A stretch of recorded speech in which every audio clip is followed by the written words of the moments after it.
পাকিস্তানকে 2-0 ব্যবধানে হারিয়ে এসে ভারতে যাওয়ার সময় বাংলাদেশের অধিনায়ক নাজমুল হোসেন শান্ত বলেছিলেন, ভারতকে 2টি টেস্টে হারানোর প্রত্যয় নিয়ে যাবে টাইগাররা। এবার সেই কথার লড়াই জমিয়ে তুললেন ভারতীয় অধিনায়ক রোহিত শর্মা। তিনি বললেন, বাংলাদেশকে মজা নিতে দিন। পাকিস্তানের মাটিতে বাংলাদেশি পেসাররা ঘুরিয়েছে ছড়ি, স্পিনাররা তো বরাবরই দুর্দান্ত ফর্মে, ব্যাটিং ইউনিটও ভালো করেছে। তবে বিশেষভাবে নজর নাহিদ রানার দিকে। ভারতের গণমাধ্যম তাকে ভাবছে টিম ইন্ডিয়ার বড় হুমকি।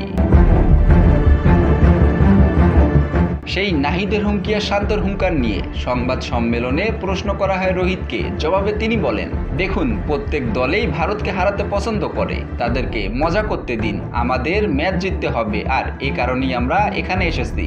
বাংলাদেশ আমাদের নিয়ে কি বলছে বা ভাবছে তা নিয়ে ভাবলে হবে না, যত গর্জে তত বর্ষে না। বাংলাদেশকে যেন এই প্রবাদেই মনে করিয়ে দিলেন রোহিত।